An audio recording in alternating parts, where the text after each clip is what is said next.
The modern world is bad. It is inhumane, unfair, and unjust.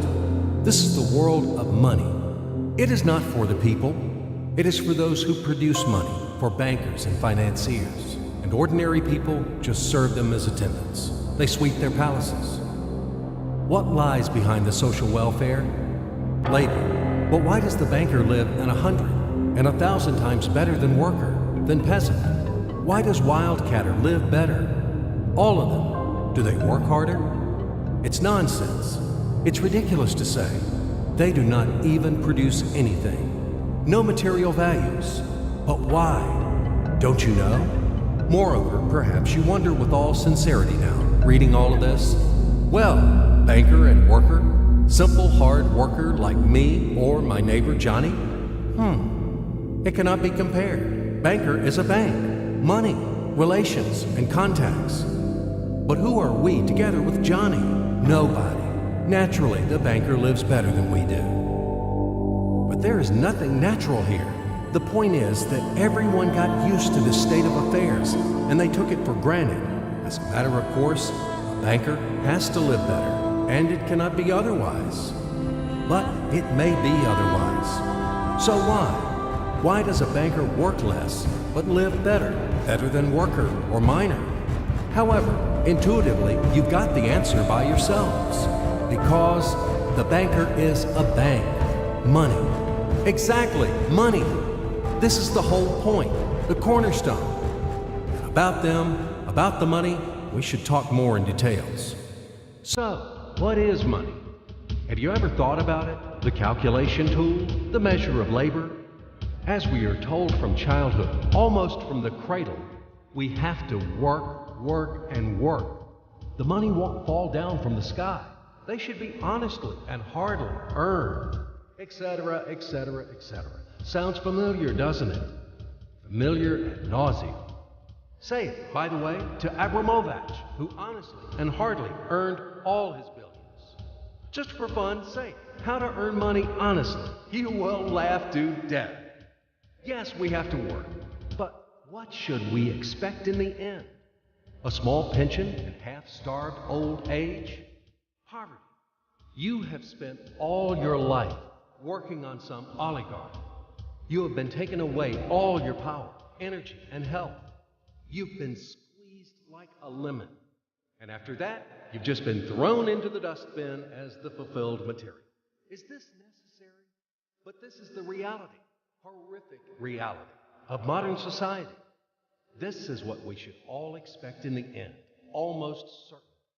Everything ends up this way for the vast majority of people in today's world, as it ended up for their mothers, fathers, grandmothers, and grandfathers, as it will end up in the present state of affairs for their children and grandchildren, great-grandchildren, then in turn for their children and grandchildren, and so on. The way of the world. Why? All of this is wrong, unfair. It must not exist. Why do some people have to have everything, but others have nothing? Why do some people walk in golden slippers, but the others barely make ends meet? They don't know how to feed their children, although all of them work honestly. Why does it happen? After all, we are the people, the brothers. We are equal, aren't we? Then why? Because there is a lie around us. A huge, continuous, monstrous lie. Do not believe anything that is broadcasted daily on TV by satiated and well-groomed masters of life. And people are not living. And the money is not even a measure of labor.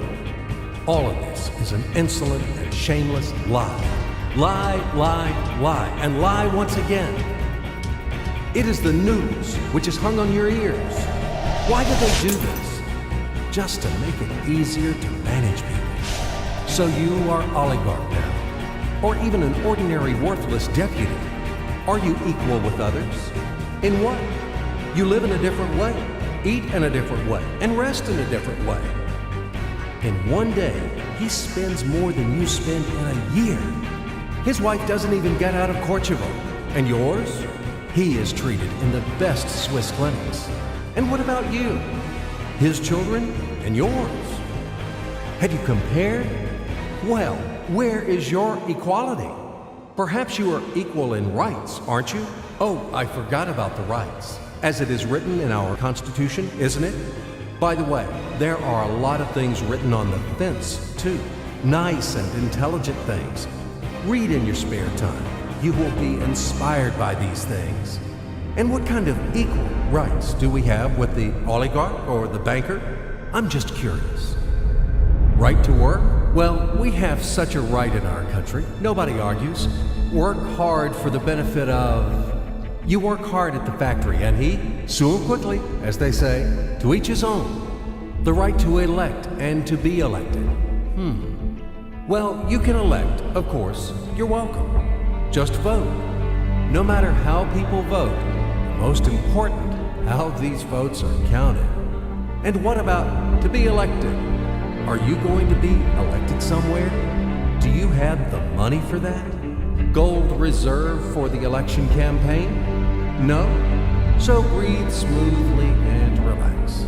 Come back to your factory. Continue to work hard. And do not rock the boat. The feast of life is not for you. It is for those who are more equal than you. What else is there? However, it is not the essence. There is no sense for further continuation. I hope everything is already clear. What kind of equal rights you both have, and who are more equal. It is all about universal equality and fraternity. It is figured out, I think. Now we move on to the money. We won't talk about the measure of labor. These are fairy tales for idiots. Money is not any measure of labor. Otherwise, you would live like a lord, or maybe you don't work too much. I don't know. But what is money? Shackles, fetters, chains, durable and unbreakable chains holding the slaves in subjection more reliably than any steel. What are slaves in the 21st century? Do you ask me? What slaves? You and me, all around. You, me, him, her, all of us. We are all slaves, slaves of money. More precisely, we are slaves of those who print the money. We are slaves of our masters. Nothing has been changed at all during these centuries on earth. Oh, ho, ho. We live so far in the slave system. Only outwardly, everything has become more decent, more delicate, and more sophisticated. Our shackles are no longer heavy, rusty, and steel.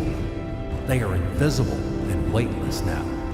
They don't seem to exist. You can go wherever you want. You can do whatever you want. You are free. But in fact, the shackles still exist. And damn, you are not free. Freedom is an illusion. Money, that's the point. Well, where can you go without money? It is not the Stone Age today. You cannot live in a cave. You cannot dress yourself in animal skins. And you cannot hunt for mammoth. And where are they, these damn mammoths? You need a house, clothes, food. And this is all about money, money, money. And once again, money.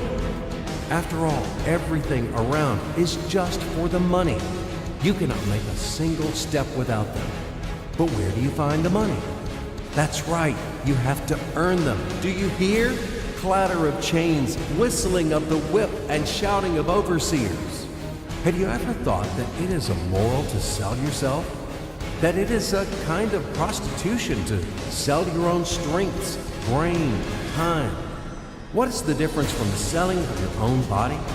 Yes, but will you object that people have to work? If everybody would stop doing their jobs, what's going to happen then? We will resettle to the caves again, and we will get dressed in animal skins, won't we? That's right. Everything is right. It is very reasonable, logical, and easy to understand. As ABC, even I understood. That's what I'm talking about. Nothing has been changed at all during all these centuries on Earth. And these convincing arguments could be heard for sure in slave society, when the slaveholders had been trying to make understand their obstinate, blunt slaves who didn't want to work for them that it is necessary to work hard. Stupid slaves! And later, quite recently, in historical times, the landlords told their serfs, after all, if you stop to work, to plow, to sow, and reap, what's going to happen then? Our society will collapse, and we will die of hunger. We will run wild. Yes, it is necessary to work, to create something useful for the society. Otherwise, society will degrade and die.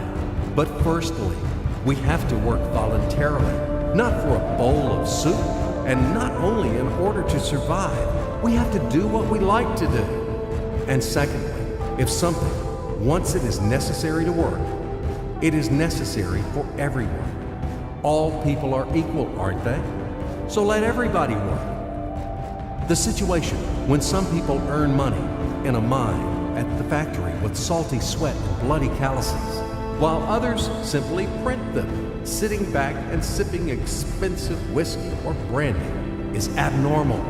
Such a situation is not acceptable in principle, and there are no explanations and no excuses to this state of affairs. Absolutely. Money is just paper, candy wrappers. They are not backed by anything tangible, and according to that, money is simply is printed. And these candy wrappers are distributed among the slaves as wages for labor. When the slaves are given an extra wrapper, it means their salary is increased, and they are happy. Are you shocked? Alas, c'est la vie. It is our bitter reality. How is the financial world organized? It is a pyramid. The Fed, U.S. Federal Reserve System, is at the top. The Fed prints dollars. How much? As much as it wants. Of course, Fed adheres to some of its own internal rules and regulations. It tries, for example, not to print too many dollars to prevent complete devaluation of the currency, etc., etc. But in principle, Fed can print as many dollars as it wants. At least there are no external limitations for that. Absolutely, the U.S. Fed is guided solely by the reasons of expediency. The lower levels of the global pyramid are the central banks of different countries. All other local national banks are situated on even lower levels. Of course, all of this is slightly simplified, but in general, everything corresponds to reality and reflects overall picture. Why do we need banks? Speaking figuratively, banks play the role of blood vessels in the social organism. Through these vessels, the money, blood, from the heart, the central bank, enters to all its organs. Money, blood, wash these organs. They bring life to them. It's not me. You can find this information in any textbook on economics. In which connection dollars are mentioned here? In what relation does the Fed have to us, sinners? The most direct relation to us, I'm telling you. After all, dollar is the global currency. Don't you know this? Let's say Russian Central Bank, one little proud bird, cannot print rubles without permission of U.S. Fed. Absolutely not. As soon as Russia supplies oil and gas to the USA for $1 billion, it is a wagon of colored pieces of paper with pictures of great American presidents. Then, Russian Central Bank will be allowed to print rubles in the amount of $1 billion with a clear conscience. This is the only way. Otherwise, Russia will be expelled from the IMF, and in general, the ruble won't be a freely convertible currency. But let it be. This is the topic for another conversation. Check my site later. Do not get distracted. Let's come back to the pyramid. Well, okay, the blood vessels wash. All of this, of course, is wonderful. But the main question is, why does the banker live better than worker? We still have no answer. So what that he has blood vessel? Shall we give him cash bonus for that or vouchers for enhanced diet? I, for example, build houses or bake bread. It is also very important. Does he work harder than me? No. Then why does he live better? And one small question in addition. I've been working and working like a damned for public benefit from morning to night. But anyway, I can't pay off the loans. And all of my friends are in the same situation. Is this normal? It is obviously wrong and unfair. This is eternal credit bondage. But whom do I owe the money to? I owe money to banks, to these blood vessels, washing all and everything. Fuck them all. I don't need this fucking washing. In short, they make fools of us. That's all. As usual, bankers take advantage of the fact that we, simple hard workers, don't have time to figure out all these tricky schemes. We have to feed our families. That's why they take advantage of this situation and ride on our backs, bastards. So don't tell me about blood vessels. We know these vessels. Just give me the gun and Easy, stay calm. And let's figure this out together, okay? Calmly and slowly. But I warn you that I have to strain your brains. It's not easy to unravel in a couple of minutes those things which have been tangled during the centuries by the best sophisticated minds of mankind. But we will try. At least we will show something visually, something from the life of modern banks. We will demonstrate everything on the live example, so to speak. You'll enjoy. So imagine the following quite unusual situation, and watch my hands. Let it be a Nick and Jane, and let it be a Mr. Smith, a banker of Nick and Jane. They both keep their money in his bank. That's why we use the title Mr. Smith with respect. Nick really wants to buy, well, let's say Jane's bicycle, but he has no money. More precisely, he has money, but not enough, only $10, while Jane wants $100 for her precious bicycle. That's a problem. What should Nick do? Well, this bicycle is so desirable. He gives Jane his $10 as a deposit and asks plaintively not to sell the bike to anyone. He says that he will bring the rest of the money soon. At the same time, he runs to his bank, to the respected Mr. Smith, to get a loan for the missing $90. As ill luck, Mr. Smith has no money at this moment, but he knows perfectly about $10, which Nick gave to Jane. And where will Jane bring his money to? That's right. She will put these $10 in her lovely bank to the same Mr. Smith. Therefore, Mr. Smith asks Nick to come back tomorrow in the hope that tomorrow he will get these $10. And everything happens this way. The next day, Jane brings $10 to the bank. The bank provides Nick these $10 on credit. Nick immediately gives them to Jane. She again puts them in a bank. The bank again provides Nick these $10 on credit, etc. As long as Nick the fool will gather enough money for the bicycle. Don't you get confused yet? Be patient, I told you. These demons have been trying to confuse you during 1,000 years. These damn economists and financiers. But anyway, we will figure everything out. So what do we have in the end? Nick finally got the bike from Jane. Wow! But at the same time, Nick owes $90 to the bank, Mr. Smith. And the bank, in its turn, owes $100 to Jane. In other words, those $10, which existed initially, have magically turned into $200, $190 of debts plus real $10.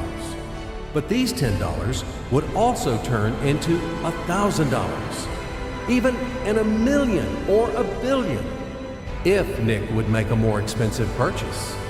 In this case, our $10 would make the increasing number of its cycles, circuits from hands to hands. That's it. So, what happens in today's world? SOS! It appears that banks also make money out of thin air and multiply them. Not only Fed can produce money, but banks either. In short, everybody can do this, except you and me. We are not in the business at this celebration of life. I would like to print or draw some money as well. In fact, these banks multiply money without any control. And we're still wondering why the banker lives better.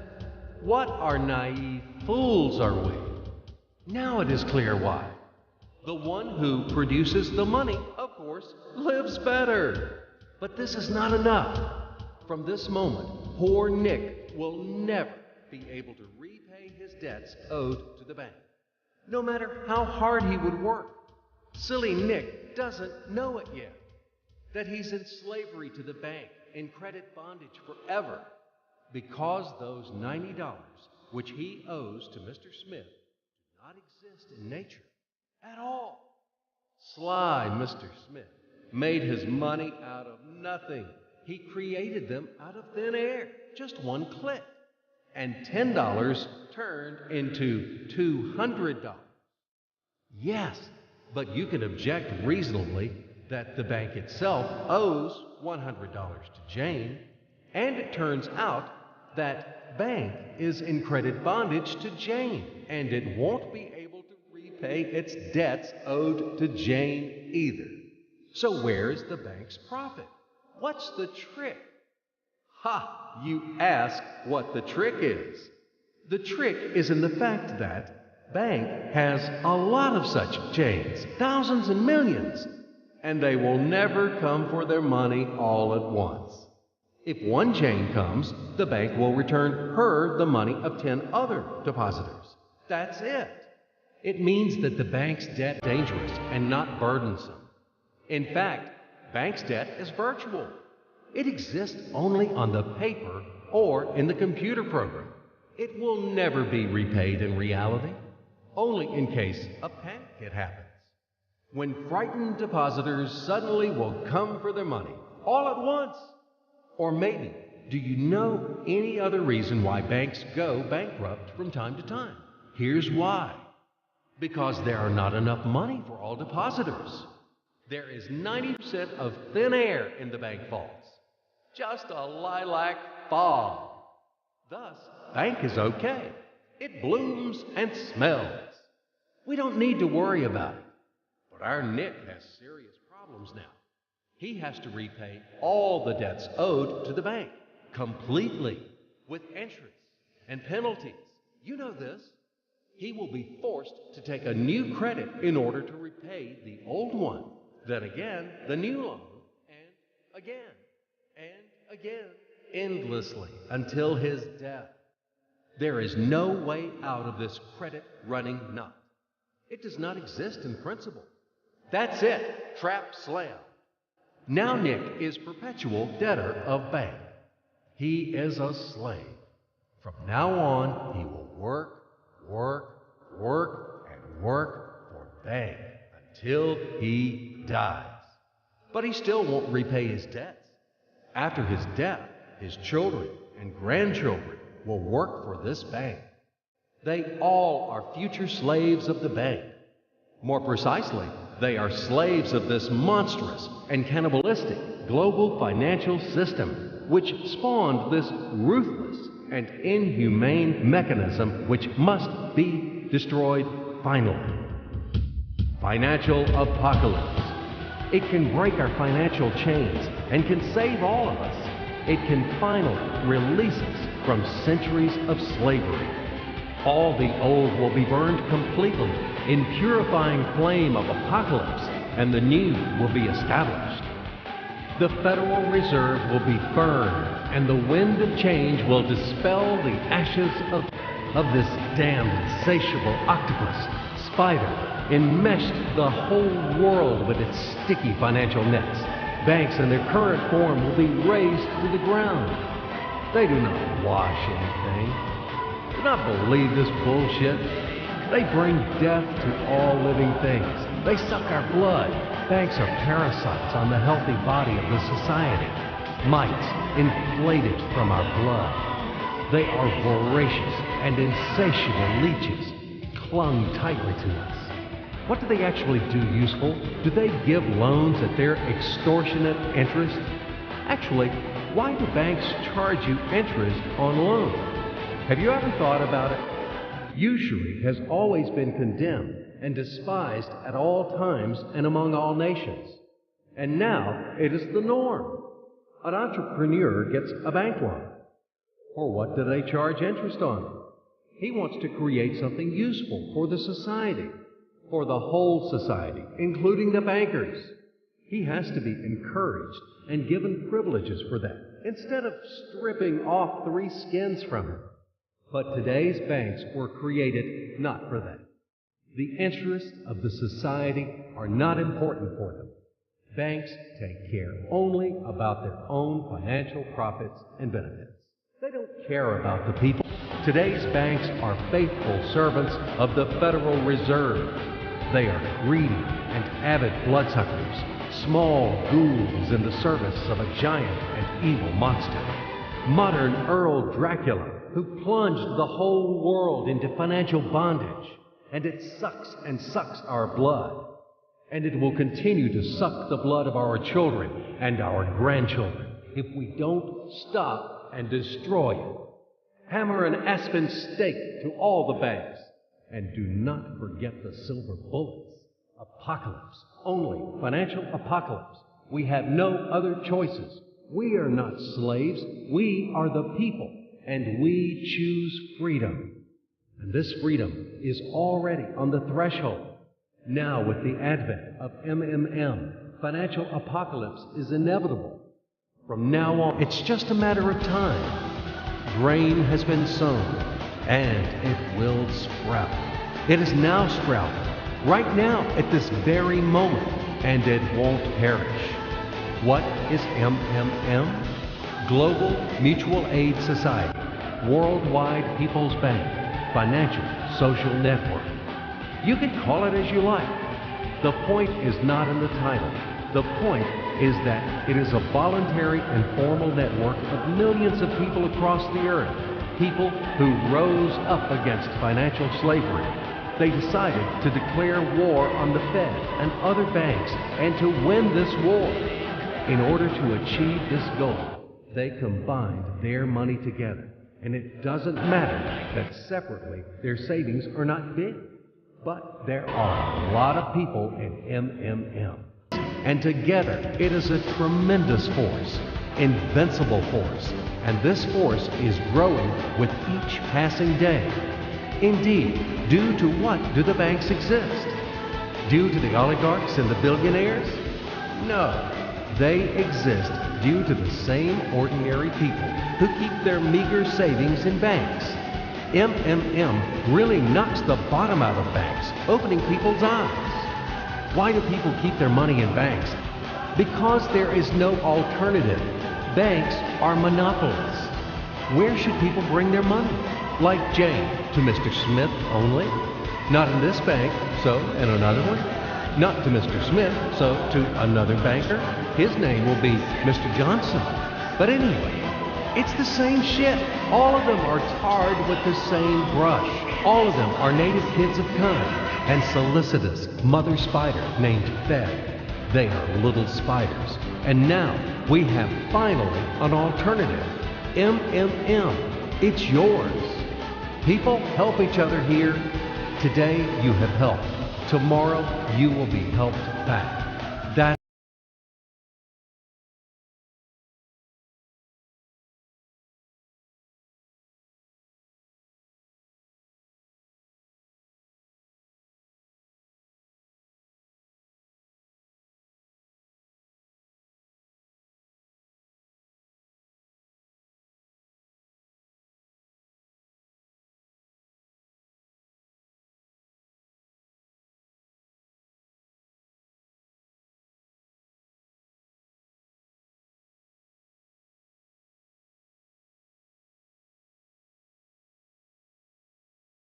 and then they take them back, as much as needed, as much as they need at this very moment. They do not seize, but they just take.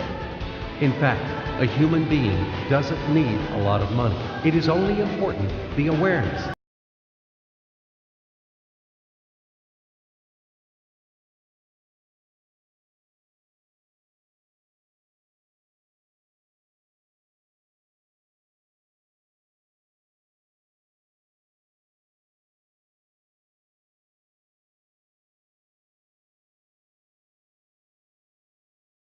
is the unit of a new society, a brighter and cleaner society. It is the unit of the new world, where the money won't exist, where everything will be different, honestly and fairly. There will be no slaves and no masters, and everyone will work for pleasure and for the benefit of society. And the good will conquer the evil, finally. Everything will be in that new world. Certainly. Welcome to System MMM. SergeyMavrode.com. We are waiting for you. We can do a lot. We change the world, and we will change it. Everything will be MMM. Financial apocalypse.